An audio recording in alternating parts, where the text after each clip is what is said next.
Hello friends, स्वागत है आपका क्यूकिंग इंस्टीट्यूट के यूट्यूब चैनल पे। तो दोस्तों, आज के सेशन में हम लोग परसेंटेज के अगले पार्ट को देखने जा रहे हैं। तो अब तक हमने अपने वीडियो के माध्यम से आपको परसेंटेज का अपने असाइनमेंट के 16 नंबर क्वेश्चन तक मैंने बता दिया था। अब आप देखते हैं इसके आगे 16 से आगे 17वां क्वेश्चन से। तो दोस्तों, 17वां प्रश्न जो है उसमें दिया गया है कि मानव शक्ति में कमी होने के कारण कारखाने के उत्पादन में 25% की कमी हो जाती है, तो काम के घंटे को कितने प्रतिशत से बढ़ा दिया जाए ताकि वास्तविक उत्पादन को लाया जा सके। तो जो प्रश्न है आपके स्क्रीन पे है, आप इसको देख सकते हैं। तो चलिए इसको बनाते हैं हम लोग। इसमें दिया गया कि मानव शक्ति में कमी होने के कारण कारखाने के उत्पादन में 25% की कमी हो जाती है जब मजदूरों की संख्या कम। मानव शक्ति में कमी का मतलब कि मजदूरों की संख्या पहले से घट गए, और कितने परसेंट की कमी हो रही है, तो 25% की।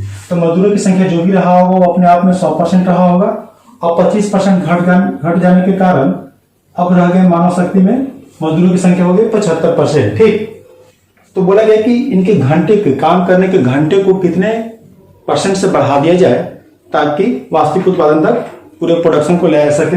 तो हम इसको रेशियो में कन्वर्ट कर लेंगे। तो रेशियो में कन्वर्ट करेंगे तो ये 4:3 का अनुपात है। तो ये जो रेशियो है आपके मजदूरों की संख्या का या मानव शक्ति में कमी होने का रेशियो है, अनुपात है। और इसका जस्ट उल्टा अगर हम लोग कर दें, यानी कि जब 4 से 3 हुआ तो उसको पलट के 3 से 4 कर दें, तो ये जो कंडीशन आपका जो बन रहा है ये आपके काम के घंटे का कंडीशन बनेगा। तो पहले अगर वो 3 घंटा काम कर रहे थे, तो अब अगर उनको 4 घंटा काम उनसे लिया जाए तो जितना प्रोडक्शन पहले हो रहे थे, तो अब मजदूर घटने के बाद भी उतना ही प्रोडक्शन दे पाएंगे। क्योंकि हम लोग जानते हैं कि वर्क बराबर होता क्या है, जबकि वर्क बराबर हम लोग पहले से जान रहे हैं कि वर्क बराबर होता है मैन इंटू डे। तो जब आदमी की संख्या में कमी आएगी, आदमी की संख्या कहें या मानव शक्ति कहें, बात बराबर ही है। तो मानव शक्ति में कमी आ रही है, तो जिस रेशियो से मानव शक्ति घटेगा, ठीक उसके उल्टा रेशियो से मानव काम के घंटे को बढ़ा देंगे। तो 4 से 3 हुआ जब मानव शक्ति, इसको 3 से 4 का यूनिट की जो वृद्धि हो रही है, 1 यूनिट की वृद्धि हो रही है। और 1 यूनिट कितने बढ़ाने हैं, तो 3 यूनिट से। आपको 3 से बढ़ाकर 4 करना है, तो यहाँ पे 1 यूनिट बढ़ेगा कुल 3 यूनिट में। तो 1/3 यूनिट का वैल्यू हो जाएगा, 1/3 का जो वैल्यू होगा वो आपका हो जाएगा 33.1/3%। यानी कि हम कह सकते हैं कि जो समय का जो घंटे का जो परसेंटेज होगा वो 33.1/3% की वृद्धि कर दिया जाए। इस प्रश्न का आंसर होगा कि इस काम के घंटे को 33.1/3% से बढ़ा दिया जाए, तो फिर से आपके वास्तविक उत्पादन पे आ जाएगा। तो अगला प्रश्न देखते हैं। यह था आपका प्रश्न नंबर 17।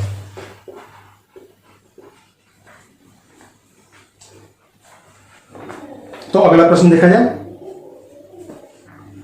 आपका जो 18वां प्रश्न है, इसमें दिया गया कि दो संख्याएं तीसरी संख्या से क्रमशः 20% और 50% ज्यादा हैं। तो यहाँ पे 3 संख्याओं के बारे में बात किया गया है। एक है पहली संख्या, फिर दूसरी संख्या, और एक तीसरी संख्या। और इसके बारे में बताया गया क्या कि दो संख्याएं तीसरी संख्या से क्रमशः 20% और 50% ज्यादा है। तो जो ये तीसरी संख्या है, इस तीसरी संख्या से ये दोनों संख्याएं क्रम से का मतलब कि एक क्रम को लेके चलेंगे, फिर शुरुआत से आ जाएंगे। तो थोड़ा इसके लिखने में आपका टेक्निक है, उसको कैसे लिखते हैं हम, इसको ध्यान से देखिएगा।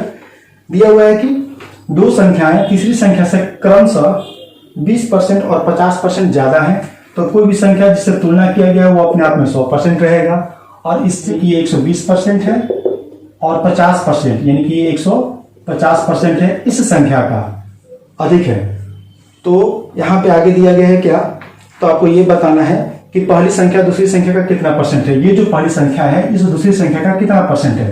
तो इन दोनों में रेशियो की अगर बात करें तो यहाँ पे देखिए ये हो जाएगा 4 और 5, 4-5 का अनुपात होगा। इससे ये 1 यूनिट अधिक दिख रहा है, तो कितना अधिक है, 1 यूनिट की अधिक है, कितने में, तो 4 से। आपको हमको पता लगाना है कि जो पहली संख्या है वो दूसरी संख्या का कितना परसेंट है। तो पहली संख्या तो 4 है, जबकि दूसरी संख्या की बात करें तो 5 है। हमको इसके बारे में पता लगाना है, इस संख्या में इसका कितना परसेंट है। तो इसके बारे में पता लगाना होता है, उसको रखते हैं हम लोग हमेशा ऊपर, और टोटल संख्या जिसमें पता लगानी होती है उसको रखते हैं नीचे। तो यह कंडीशन बनेगा, और इसका मतलब होता है 80%।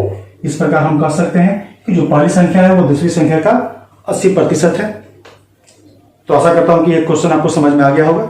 चलते हैं अगले क्वेश्चन पे। अगला जो प्रश्न है वो प्रश्न नंबर 19। दोस्तों 19 नंबर प्रश्न में कहा गया कि एक व्यक्ति अपने धन का 12.5% खो देता है, यानी कि गुम हो जाते हैं, उससे मिस हो जाते हैं, और शेष बचे, और शेष का 70% वो खर्च करने के बाद उसके पास 210 रुपये भी बचे हैं।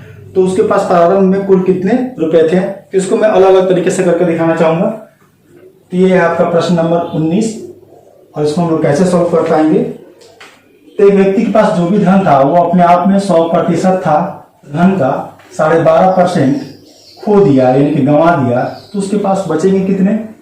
तो उसके पास शेष धन जो बचा हुआ है 87.5% बच गए हैं। इसको हम लोग 12.5 भी लिख सकते हैं। इतना गंवाने के बाद अब उसके पास यही शेष बचा हुआ है। तो शेष राशि की बात करें तो आपके उसके पास टोटल संपत्ति का, टोटल धन का 87% बच पाया है। ठीक, अब जितना बचा है उसका वो 70% खर्च कर देता है। इस बचे हुए संख्या का 70% की अगर बात करें तो इस पूरी संख्या का 10% 8.75 होगा, जो कि 10% के बराबर है। इसको अगर हम लोग 7 से मल्टीपल कर दे, गुना कर दे, तो 70% आ जाएगा। इसका 70% की बात करें तो देखिए यहाँ पे एकदम सिंपल तरीके से हम देख सकते हैं। तो उस पूरे बचे हुए पैसे का 61.25% खर्च कर देता है, इसके खर्च के मद में चला जाता है।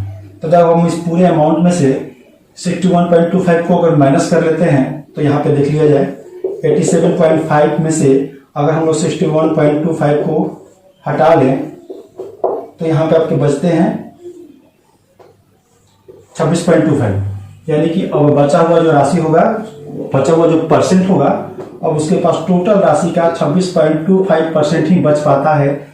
जबकि प्रश्न में बोला जा रहा है कि उसके पास अभी भी सारे कुछ होने के बाद 12% खो जाने के बाद 70% खर्च करने के बाद 210 रुपये बचे रह जाते हैं। तो जो 210 रुपये बचता है तो उसके पास प्रारंभ में कुल कितने पैसे थे? तो प्रारंभ में उसके पास 100% थे, हम इसके 100% तक चले जाएंगे, कुल वैल्यू निकल जाएगा। तो देखा जाए इसको हम लोग 4 गुना कर लेते हैं, अगर तो ये फ्रैक्शन से बाहर हो जाएगा। जब हम 4 गुना करेंगे तो ये हो जाएगा 105%। जब इसको 4 गुना किए तो इसको भी 4 गुना करेंगे, और इसके हिसाब से ये हो जाएगा 840 रुपया। अगर 100% की बात करें तो 100% आसानी से निकाल सकते हैं हम लोग। तो ये होता है आपका 21 से 20 यूनिट। इसको भी हम लोग 21 से भाग करके 20 ले लें, 20 भाग ले लें तो हो जाएगा आपका आंसर। तो 1 से डिवाइड करेंगे तो ये 40 बार में कट जाएगा, और 1 मिनट का वैल्यू 40, तो 2 मिनट का वैल्यू हो जाएगा, कुल मिला देंगे तो हम लोग को हो जाएगा ये 800 रुपया, यानी कि प्रारंभ में उसके पास 800 रुपये थे। तो ये आपका आंसर होगा। तो ये तो हुआ आपका ट्रेडिशनल तरीका, जिससे कि बाकी लोग भी सॉल्व करेंगे। हम लोग इसमें क्या नया कर सकते हैं, अब इसके बारे में भी हम लोग को जानना है। तो देखिए यहाँ पे हम लोग इस बात से एक्स्ट्रा दिमाग लगा सकते हैं कि 12.5% खोने की बात हो रही है स्टार्टिंग में। तो 12.5% होता कितना है? 1/8 का मतलब ही तो होता है 12.5%। तो जो भी धन रहा होगा हम उसको मान लेते हैं 8 यूनिट। 8 यूनिट इसलिए क्योंकि टोटल 8 हिस्सा में से एक हिस्सा अगर निकाल लेते तो 12.5% गायब हो जाएगा, खत्म हो सकता है। तो उसके पास टोटल धन था 8 यूनिट, और इसमें से 1 यूनिट उसने गंवा दिया, खो दिया। तो बचते कितने हैं? तो 8 यूनिट में से 1 यूनिट घटने के बाद अब उसके पास टोटल पैसे बचे हुए, शेष जो बचे हुए हैं, शेष जो है वो 7 यूनिट बचे हुए हैं। जितना बचा था उसका 70%, यानी कि इसका 70% निकालना बहुत ही आसान। इसका 10% 0.7 दिख रहा होगा आपको। तो 749 यानी कि 4.9 यूनिट, इसने 4.9 यूनिट खर्च कर दिए। इतने यूनिट को उसने खर्च कर दिया। तो अब इस खर्च करने के बाद इसके पास कितने बच जाएंगे? तो जब हम लोग 7 में से 4.9 को घटा लेंगे, यहाँ पे बचेगा 2.1 यूनिट। इतना ही यूनिट उसके टोटल पैसे में से बच पा रहा है। और इस प्रश्न में दिया हुआ है कि उसके पास अब सारा कंडीशन होने के बाद 210 रुपये बचे रह जाते हैं। तो हम लोग ये कह सकते हैं कि 2.1 यूनिट का वैल्यू 210 रुपया। तो उसी प्रकार 8 यूनिट का वैल्यू निकालना है हम लोगों को। अब इसको आसानी से हम लोग ऐसे देख सकते हैं कि अगर हम इस पॉइंट को इग्नोर कराना चाहे, हटाना चाहें, तो पॉइंट को हटाने के लिए बस करना क्या कि इसको 10 गुना, इसको भी 10 गुना। इस प्रकार हम 21 यूनिट का वैल्यू हम लोग लिख सकते हैं। 21 पे 2100 रुपये। आप समझ रहे होंगे कि मैंने इसको भी 10 से गुना कर दिया, इसको भी 10 से गुना कर दिया, ध्यान दें। और इसके क्रम हम लोग का समाप्त हो गया। अगर 1 यूनिट की बात करें तो 1 यूनिट की वैल्यू हो जाएगा 100। 21 से ये एक बार में कट जाएगा, और 1 यूनिट का वैल्यू जो आएगा आपका 100 आ जाएगा। जबकि 8 यूनिट की वैल्यू की बात करें तो 800। इस प्रकार हम लोग बहुत ही आसान तरीके से, बड़ा आसान तरीके से, बहुत कम समय में इस क्वेश्चन को बिना कलम लगाए भी देखा जा सकता है, या हो सकता है कि थोड़ा बहुत कलम लगाना पड़े, और इसके तुलना में तो ये बहुत ही आसान हो जाएगा। तो बस ध्यान ये रखना है कि यहाँ पे जो ये आपका ट्रेडिशनल मेथड था और ये आपका बिल्कुल शॉर्ट तरीका था जो आप अपने माइंड में ही कर सकते हैं। तो चलते हैं अगले क्वेश्चन पे। तो दोस्तों अब अगला प्रश्न जो है आप लोग का 20 नंबर प्रश्न है। इस 20 नंबर प्रश्न में देखिए क्या दिया जा रहा है कि अगर ए का वेतन बी के वेतन से 25% ज्यादा हो तो बी का वेतन कम होगा। ए और बी दोनों के बारे में बात किया गया है कि एक ए है और एक बी है, और ये बोला गया कि ए का जो वेतन है वो बी के वेतन से 25% ज्यादा है। तो जब भी कहीं से तुलना होता है तो वहां पे 100% होना चाहिए। तो यहाँ पे तुलना ए का बी से हो रहा है तो बी का अपने आप पे जो वैल्यू होगा वो 100% होगा, और इससे 25% अधिक है तो इसका वैल्यू 125% हो जाएगा। रेशियो की बात करें तो इन दोनों में 5:4 का अनुपात है। अब आपका जो प्रश्न पूछा गया है वो पूछा गया है ये कि जो बी का वेतन है वो ए के वेतन का कितना परसेंट है, यानी कि इस बी के बारे में पता लगाना है कि कितना परसेंट है ए के वेतन का। तो इसको रखेंगे ऊपर और बाकी ए के वैल्यू को रख देंगे नीचे। 4/5 का मतलब होता है 80%, यानी कि जो बी का वेतन है ए के वेतन का 80% है। क्वेश्चन सॉल्व हो चुका है। अब आते हैं अगले क्वेश्चन पे। 21 नंबर प्रश्न में दिया गया है कि एक पुस्तकालय में 20% पुस्तकें हिंदी में, शेष 50% अंग्रेजी में। तो चलिए लिखते जाते हैं, इस प्रश्न को भी देखते जाते हैं। ये है आपका प्रश्न नंबर 21 और इसमें बोला गया कि एक पुस्तकालय है जिसमें 20% पुस्तकें जो है वो हिंदी में है। तो पुस्तकालय में जो भी पुस्तक रहा वो अपने आप में 100%। इस 100% पुस्तक में से जो 20% पुस्तक है वो आपका है हिंदी में। तो बचे कितने, तो शेष जो पुस्तक बचा वो 80% बच गया। उसके बाद आगे दिया गया कि शेष का 50%। तो ध्यान रहे यहाँ पे शेष के बारे में बताया गया है। तो जो शेष बचे हुए उसका 50%, तो इसका 50% 40 हो जाएगा, 40%। इसका जो 40% जो पुस्तक बचता है, ये जो 40% है, शेष का 50% अंग्रेजी में है, ये इंग्लिश में है। जबकि आगे बोला गया क्या, तथा शेष का 30% फ्रेंच में है। तो देखिए ये 40% निकाल जाने के बाद अब बचेंगे सिर्फ 40%, जो यही शेष रहेगा। तो इस 40% का अगर हम 30% की बात करें तब इसका जो 30% होगा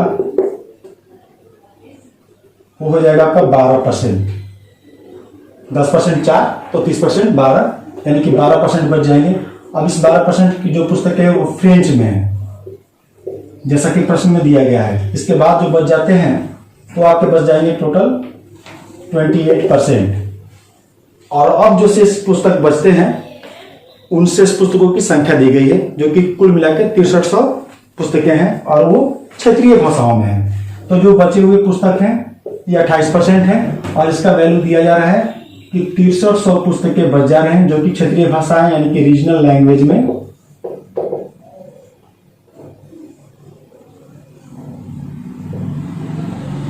रीजनल लैंग्वेज में, क्षेत्रीय भाषाओं में बचे हुए हैं। इस प्रकार हम कह सकते हैं कि इस पूरी लाइब्रेरी का 28% पुस्तक का जो वैल्यू है वो 6300 है। जब इस पूरे पुस्तकालय के 28% पुस्तकों का जो वैल्यू है वो 6300 पुस्तक के बराबर हो, तो प्रश्न में कहा गया कि पुस्तकालय में पुस्तकों की कुल संख्या कितनी है। 100% निकाल देने हैं, तो 100% निकालते हैं हम लोग। यहां से देखेंगे हम लोग तो 7 से ही 4 बार में 7 चौक 28 और 7 9 63, यानी कि 4% का वैल्यू 900 पुस्तकें। 1% की बात करें तो 225 पुस्तकें। सिंपल बात दिख रहा है कि इसका 1/4, इसका भी 1/4 कर देंगे। 4.5 का आधा 225। जब 1% का वैल्यू इतना, तो 100% की वैल्यू आ जाएगा 22,500, यानी कि इस पूरे पुस्तकालय में 22,500 पुस्तकें थी। ये आपका क्वेश्चन सॉल्व हो चुका है। तो चला जाए अगले क्वेश्चन पे। तो दोस्तों 22वां क्वेश्चन जो है आपका वो इस प्रकार से है। दिया हुआ है कि एक ताजा सर्वे में 25% घरों में 2 या 2 से ज्यादा व्यक्ति है। तो चलिए काम भी करते चल रहे हैं। एक सर्वे होती है तो सर्वे में जितने घर को लिए गए वो अपने आप में होंगे 100%, यानी कि हम कह सकते हैं कि 100% घरों का सर्वे होता है, जिसमें से 25% घर ऐसे मिलते हैं, जैसा कि यहाँ प्रश्न में दिया जा रहा है कि 25% घरों में 2 या 2 से ज्यादा व्यक्ति हैं, यानी कि इन घरों में 2 and more than 2%, यानी कि 25% घरों में 2 या 2 से अधिक लोग रहते हैं। तो बाकी के बच गए 75%, और ये 75% घर ऐसे होंगे जिसमें सिंगल एक व्यक्ति रहते होंगे, क्योंकि 2 व्यक्ति हो या 2 से अधिक व्यक्ति हो, सारे के सारे लोग तो इसमें आ गए। ये जो 75% मकान बचे हुए होंगे, इन मकानों में केवल एक पर्सन ही रहता होगा, ओनली 1 पर्सन। ये ध्यान रहे, इस मकान में केवल एक ही पर्सन रहता होगा, केवल एक पर्सन, ओनली 1 पर्सन। इसमें एक पर्सन में महिला भी हो सकती है, पुरुष भी हो सकते हैं। चलिए आगे देखते हैं कि क्या दिया जा रहा है। तो आगे दिया जा रहा है क्या कि उन घरों में जिसमें केवल एक व्यक्ति है, जो कि 75% के बारे में बात हो रही है, उन घरों में जिसमें केवल एक व्यक्ति है उसमें 20% केवल पुरुष है। तो इन घरों में जिनमें कि केवल एक व्यक्ति है, इसके 20% घर ऐसे हैं, इसका 20% यानी कि 15%, इसका 20% निकालना था। तो 75 का 10% 7.5, और इसको 20% करेंगे तो 15%, यानी कि टोटल का 15% निकाल दे या इसका 20% निकाल दे तो आपका ये वैल्यू आ जाएगा। तो इस शेष बचे घरों का जिसमें कि केवल एक व्यक्ति है, इसका 20% का जो वैल्यू आएगा वो 15% होगा। और ये ऐसे घर हैं, 15% घरों में 20% केवल पुरुष है, ये केवल पुरुषों का घर है, इसमें केवल मेल है। तो बाकी के बच्चे जो 60% घर ऐसे हैं जिसमें केवल एक फीमेल है, केवल एक फीमेल होगी, महिला होगी। तो इसमें हम लोग कह सकते हैं कि इसमें केवल पुरुष है और इसमें केवल महिला है। तो आपको पूछा गया है, आपसे प्रश्न ये पूछा गया है कि वैसे घरों का कुल घरों से क्या परसेंट है जिसमें केवल एक महिला हो। तो कुल घरों का 60% घर ऐसे हैं जिसमें केवल एक महिला है। तो आपका आंसर इस प्रश्न का ये हो जाएगा। तो चलते हैं अगले क्वेश्चन पे। तो दोस्तों 22 नंबर प्रश्न के बाद अब हम लोग के सामने है 23वां प्रश्न। इसमें दिया गया है क्या कि एक छात्र को उत्तीर्ण होने के लिए 40% अंक लाने हैं, यानी कि कोई भी एग्जाम अपने आप में 100% का होता है। अगर उसमें से वो 40% लाता है तो उत्तीर्ण कर जाएगा, पास कर जाएगा। अगर वो 40 अंक प्राप्त करता है और 40 अंक से अनुत्तीर्ण हो जाता है, यानी कि उसने 40 अंक लाए, उसको टोटल कितने नंबर्स मिले तो 40, जबकि पास होने के लिए जो पासिंग मार्क्स थे इस एग्जाम के, पासिंग मार्क्स के बारे में बताया कि फुल एग्जाम का 40% लाएगा। और फुल एग्जाम, फुल मार्क्स जो बात करें हम लोग, तो इस पूरे एग्जाम का फुल मार्क्स जो होगा वो अपने आप में 100% होगा। अगर इस 100% का अगर वो 40% ला देता तो पास कर जाता, मगर उसने कितने अंक प्राप्त किए, 40 अंक प्राप्त किए। और उसके बाद क्या दिया गया कि वो 40 अंक लाता है और 40 अंक के कारण अनुत्तीर्ण हो जाता है, यानी कि पास मार्क्स से वो 40 नंबर कम लाया था। यानी कि इसके लाए हुए अंक में अगर 40 नंबर को जोड़ देंगे तो हम लोग का पासिंग मार्क्स आ जाएगा। इन दोनों का कुल योग जो होगा वो आपका 80 हो जाएगा। और इस प्रकार हम लोग कह सकते हैं कि ये जो 80 अंक है वो पासिंग मार्क्स के बराबर है, यानी कि 40% के बराबर है। तो जो इसका पासिंग मार्क्स हो गया, पासिंग मार्क्स जो हो गया वो 80 अंक होंगे। और ये जो परसेंट की बात करें तो 40% के बराबर है। तो पास होने के लिए या तो 40% लाए या इस प्रकार कह सकते हैं कि 80 नंबर लाए तो भी पास कर जाएगा वो। तो पास होने के लिए 40% लाने होंगे या 80 नंबर लाने होंगे। तो फुल मार्क्स कितने थे ये आपको बताने हैं। तो फुल मार्क्स अपने आप में 100% होगा। तो 100% का वैल्यू जब ये 2 से 5 होता है तो इसको भी हम लोग 2 से 5 कर देंगे। तो 2 यूनिट का वैल्यू 80, 1 यूनिट का वैल्यू 40, 40 5 200, यानी कि आपका पूरा एग्जाम जो है 200 का है। या आप ऐसे भी देख सकते हैं कि इन दोनों में 1:2 का रेशियो है। तो 1 से 2 हुआ तो इसको 1 से 2 कर देंगे, यानी कि आपके इस पूरी परीक्षा में 200 नंबर के क्वेश्चन पूछे गए थे। ये इस प्रश्न का आंसर होगा। और चलते हैं अगले क्वेश्चन पे। तो दोस्तों अगला जो प्रश्न है आपका 24 नंबर प्रश्न है। और 24 नंबर प्रश्न में दिया जा रहा है कि एक छात्र 25% अंक प्राप्त करता है तथा 30 अंक से अनुत्तीर्ण हो जाता है। मैंने कुल मार्क्स का 25% को प्राप्त करने के बाद भी फेल कर जाता है और फेल होने के लिए 30 नंबर उसके कम आ जाते हैं। जो पासिंग मार्क्स होते हैं उससे उसको 30 नंबर कम मिल पाते हैं 25% लाने के बावजूद भी। जबकि दूसरा छात्र जो है वो 50% अंक प्राप्त करता है और वह 50% मैंने फुल मार्क्स का 50% वो प्राप्त करता है और उत्तीर्ण अंक से वो 20 नंबर ज्यादा लाता है, यानी कि अगर वो 20 नंबर कम भी लाता तो भी वो पास कहलाता। तो चलिए क्वेश्चन को लिखते हैं। दो स्टूडेंट के बारे में बात किया गया है। एक आपका पहला स्टूडेंट है जो कि फुल मार्क्स का 25% लाता है और फिर भी फेल कर जाता है। कितने नंबर से? तो 30 नंबर से। यानी कि इसके द्वारा जो प्राप्त नंबर है इसमें अगर हम लोग 30 नंबर को ऐड कर दें तो ये पासिंग मार्क्स के बराबर हो जाएगा। जबकि आपके एक दूसरे स्टूडेंट के बारे में भी बताया गया है। जो दूसरा स्टूडेंट्स है, दूसरे स्टूडेंट ने फुल मार्क्स का 50% मार्क्स प्राप्त किए हैं और ये उत्तीर्ण अंक से 20 नंबर ज्यादा प्राप्त किया है। यानी कि इसके 50% मार्क्स में से अगर हम लोग 20 नंबर निकाल दें तो इसका मार्क्स भी पासिंग मार्क्स के बराबर हो जाएगा। जबकि पिछला वाले में कंडीशन क्या दिया गया था कि इसके अगर 25% में 30 नंबर को जोड़ दे, इसके द्वारा प्राप्त किए गए 25% मार्क्स में 30 नंबर जोड़ दे तो भी पासिंग मार्क्स के बराबर हो जाएगा, क्योंकि इतना ही नंबर के लिए फेल किया था। जबकि ये तो पास कर गया है और पासिंग मार्क्स से ये 20 नंबर ज्यादा लाया था। अगर इसके प्राप्त 50% में से 20 नंबर को अगर हटा लेते हैं तो भी पासिंग मार्क्स के बराबर हो जाएगा। इस प्रकार हम कह सकते हैं कि दोनों का वैल्यू इक्वल हो जाएंगे। कब? जब इसके 25% में 30 नंबर को ऐड कर दे, जबकि इसके 50% मार्क्स में से 20% को घटा ले। इस प्रश्न में पूछा गया है कि परीक्षा का अधिकतम अंक क्या है। तो निकालते हैं हम लोग अधिकतम अंक। फुल मार्क्स निकालने हैं यहाँ पे। तो यहाँ पर अगर हम लोग देखें तो डिजिट को एक तरफ कर लेते हैं और परसेंट को एक तरफ कर लेते हैं। बड़ा में से छोटा को हमेशा घटेगा। इसके रूल्स के बारे में मैं आपको बताऊंगा। जो रेशियो सेक्शन चलते हैं उस सेक्शन रेशियो में सारे सिस्टम को समझाया गया है। तो यहाँ पे इस 25% को हम लोग इक्वल के बाद ले लेंगे तो यहाँ प्लस में है तो उधर जाने के बाद माइनस में हो जाएगा, और इस 20 को इक्वल के पहले ले आएंगे तो ये माइनस में तो इधर आगे प्लस में हो जाएगा।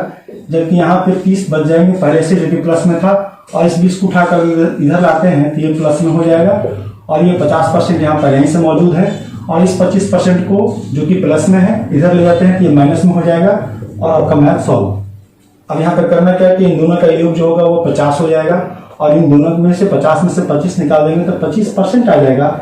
इस प्रकार हम कह सकते हैं कि इस पूरे एग्जाम का 25% का जो वैल्यू होगा वो 50 नंबर के बराबर है। तो 100% का जो वैल्यू होना चाहिए वो आपका हो जाना चाहिए 200। ये आपका फुल मार्क्स है। इस पूरे एग्जाम का जो था 200 नंबर का एग्जाम था। आपका ये क्वेश्चन बिल्कुल सॉल्व हो चुका है। और इसमें अगर हम विषय की बात करें तो ये 1 से 4 हुआ तो ये भी 1 से आपका 4 हो गया है, दिख रहा होगा। या आप ऐसे भी कर सकते हैं कि इस संख्या के ये दोगुना, यानी कि इन दोनों में 2:1 का अनुपात, इसमें भी 2:1 का अनुपात ही रहेगा। तो आप ऐसे रेशियो लगाएं या ऐसे रेशियो लगाएं, बात बराबर ही है, और ये आपका आंसर होगा 200। तो दोस्तों चलते हैं अगले क्वेश्चन पे। वो अगला क्वेश्चन जो है आपका 25 नंबर है। 25वां जो क्वेश्चन प्रश्न दिया गया है इसमें बोला गया है क्या कि एक परीक्षा में एक विद्यालय ए के क्वालिफाइड छात्रों का प्रतिशत परीक्षा में कुल शामिल छात्रों का 70% है। विद्यालय बी में, यानी कि 2 विद्यालय के बारे में बात किया गया, एक ए और एक बी। तो एक विद्यालय ए है जबकि एक विद्यालय बी है। ए में जो लड़के हैं, जितने भी लड़का परीक्षा में बैठे वो अपने आप में 100% होंगे। यहाँ पे कहा गया क्या कि एक विद्यालय ए के क्वालिफाइड छात्रों का जो प्रतिशत है परीक्षा में कुल शामिल छात्रों का 70% है। यानी कि 100% स्टूडेंट इस परीक्षा में अपेयर हुए और इसमें से 70% छात्र पास कर गए। पास कैंडिडेट की बात करें तो कुल शामिल छात्रों का 70% लोग पास कर जाते हैं। तो अपेयरिंग की बात करें तो ये आपके टोटल अपेयरिंग की बात हो जाएगी कि ये विद्यालय जो था उसमें 100% लड़के अपेयर होते हैं एग्जाम में, जिसमें से 70% यानी 70% लड़के क्वालिफाई कर जाते हैं, पास कर जाते हैं। जबकि इसके बारे में बी के बारे में कुछ और ही बताया गया है। बी के बारे में बताया जा रहा है क्या कि विद्यालय बी में परीक्षा में शामिल छात्र विद्यालय ए के परीक्षा में शामिल छात्रों से 20% ज्यादा हैं। तो पहली बात तो ये बताया गया कि जितने बच्चे इसमें एग्जाम दिए थे इससे 20% बच्चे इसमें अधिक थे, एग्जाम देने वालों की संख्या थी। तो अपेयरिंग छात्रों की जो बात करें तो ए के तुलना में 20% ज्यादा, अगर इसमें 100% तो इसमें 120% लड़कों ने एग्जाम दिया। तथा विद्यालय बी से क्वालिफाइड छात्रों का जो प्रतिशत है विद्यालय ए से क्वालिफाइड छात्रों से 50% अधिक है। यानी कि जितने बच्चे इसमें क्वालिफाइड किए थे, पास किए थे, इससे 50% ज्यादा बच्चे इसमें क्वालिफाई किए हैं। तो जब इसमें 70%, इसका आधा की बात करें, इसकी 50% की बात करें तो 35 होगा। अगर इसमें हम लोग ऐड कर दें तो हो जाएगा 105, यानी कि 120%, यानी कि 120 लड़के पास कर एग्जाम में शामिल होते हैं, जिसमें से 105 पास कर जाते हैं। तो आपको यही बताना था कि इसी विद्यालय में जितने लड़के शामिल हुए थे उसके कितने परसेंट लड़कों ने क्वालिफाई किया, पास किया, इसके बारे में बताना है। तो हम लोग इसको देख सकते हैं कि 120 टोटल लड़के थे और उसमें से 105 पास कर गए हैं। इसका ये कितना परसेंट होता है, घटाने की बात करें तो 5 से दोनों कट जाएंगे और बड़ा आसानी से इस क्वेश्चन को डील कर सकते हैं हम लोग। तो 5 से कटेगा, नीचे ऊपर वाले की बात करें तो 21 बार में और नीचे वाले की बात करें तो 24 बार में। अभी भी कटने का कंडीशन दिख रहा है। 3 से ये 7 बार में, जबकि ये 8 बार में। 7/8 का मतलब होता है 87.5%, 87.1/2% कहें या 87.5% कहें। तो इस प्रश्न का आंसर यही होगा कि विद्यालय बी के 7.5% स्टूडेंट क्वालिफाई कर गए हैं। रिजल्ट की बात करें तो इसी विद्यालय से इसका रिजल्ट अच्छा है। 87.5% लड़कों ने पास किया। तो आज की क्लास इतना ही, मिलते हैं अगले क्लास में और कुछ और बेहतरीन क्वेश्चनों के साथ। तो दोस्तों जैसे जैसे क्लास आपका आगे निकलते जा रहा है वैसे वैसे आपको दिख रहा होगा कि क्वेश्चन का लेवल लगातार बढ़ते जा रहा है और आगे इससे भी बहुत ज्यादा क्वेश्चन का लेवल बढ़ जाएंगे। और इसमें जितने भी टफ से टफ क्वेश्चन होते हैं सारे के सारे क्वेश्चन में इस असाइनमेंट में मिल जाएंगे आपको। तो गौर से असाइनमेंट के प्रत्येक प्रश्न को देखते रहिए। जैसा कि मैंने स्टार्टिंग में ही बताया था कि मैं बेसिक से लेते हुए पूरे हाई लेवल तक बताऊंगा। तो मैंने इस पूरे चैप्टर का शुरुआत मैंने बेसिक से की और अभी धीरे धीरे इसका लेवल बढ़ते जा रहा है और हाई से हाई लेवल के जितने भी क्वेश्चन होंगे सारे आपको देखने को मिलेंगे। तो गौर से ध्यान से देखते रहें और मेरा क्लास अगर अच्छा लग रहा हो तो इसको सब्सक्राइब करें और बाकी लोग को भी सलाह दें, शेयर करें अधिक से अधिक लोगों तक, ताकि ये बाकी लोग भी इसका फायदा उठा सके। और कमेंट करना बिल्कुल ना भूलें, क्योंकि आपका कमेंट हम लोग की एनर्जी को बढ़ाते रहते हैं, चाहे पॉजिटिव हो या नेगेटिव हो। जो भी कमेंट देना है आप दें। आपके जो भी सवाल होंगे कमेंट के रूप में दे सकते हैं या मेरे व्हाट्सएप ग्रुप पे भी डाल सकते हैं। और एक डाउट क्लास भी चलता है जिसमें आप अपना क्वेश्चन भी भेज सकते हैं। मैं पूरा प्रयास करूंगा कि उन सारे क्वेश्चनों को डील करके दिखाऊं। तो मिलते हैं अगले वीडियो में, तब तक के लिए धन्यवाद।